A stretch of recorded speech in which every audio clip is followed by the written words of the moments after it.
Assalamualaikum warahmatullahi wabarakatuh. Saya Safratul Aulia, NIM 2019211144, dosen pengampu Dr. Maya Safitri SPDI MA.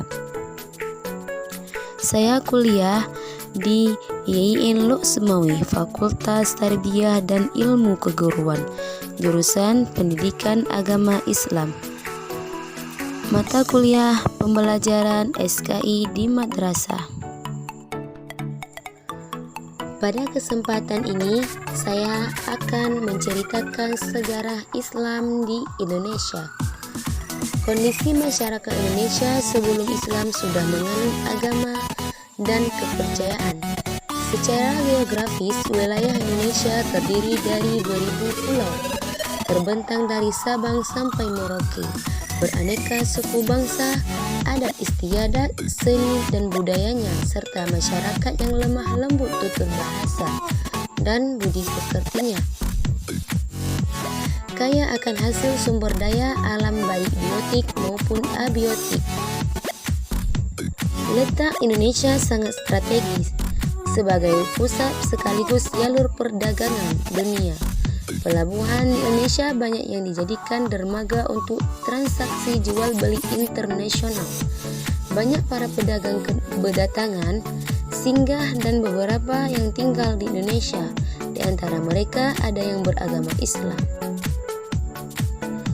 Perdagangan merupakan saluran pertama dan utama penyebaran Islam di Indonesia. Ada yang datang langsung dari Arab, dari Persia, Gujarat, dan Cina. Mereka datang ke Indonesia berdagang sambil berdakwah. Ada sebagai dari mereka menikah dengan penduduk setempat, tinggal menetap dan beranak pinak. Kemudian muncul komunitas dan perkampungan Muslim.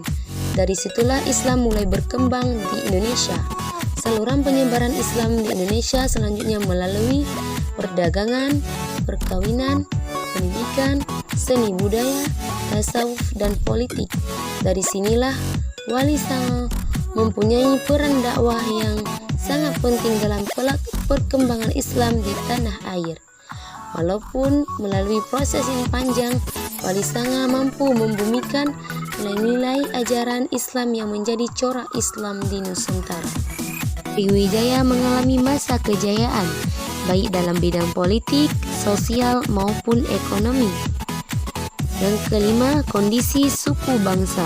Masyarakat Indonesia memiliki suku bangsa yang beragam. Keragaman tersebut terbentuk oleh jumlah suku bangsa yang mendiami berbagai daerah yang tersebar dari Sabang sampai Merauke. Selanjutnya, masuknya Islam ke Indonesia. Yang pertama melalui jalur perdagangan. Pada taraf permulaan, saluran Islamisasi adalah melalui perdagangan. Dan yang kedua, melalui jalur perkawinan. Dari sudut pandang ekonomi, para pedagang Muslim memiliki status sosial yang lebih tinggi dan unggul daripada kebanyakan masyarakat pribumi. Terutama putri-putri bangsawan tertarik untuk menjadi istri daripada saudagar tersebut. Sebelum menikah, mereka diminta masuk Islam terlebih dahulu. Setelah mempunyai keturunan, lingkungan mereka semakin meluas hingga pada akhirnya memunculkan kampung-kampung dan kerajaan-kerajaan Muslim. Dan yang ketiga, melalui jalur pendidikan. Pelajaran halakah merupakan cikal bakal pendidikan pesantren yang kemudian hari berkembang menjadi pondok pesantren. Pondok pendidikan ini memiliki ciri khas santri peserta didik menginap di asrama dengan dibimbing oleh guru agama dan kiai ataupun ulama. Yang keempat, melalui jalur seni budaya. Saluran penyebaran Islam melalui kesenian yang paling terkenal adalah pertunjukan wayang. Sunan Kalijaga adalah tokoh utama yang paling mahir dalam memainkan wayang. Yang kelima, tasawuf.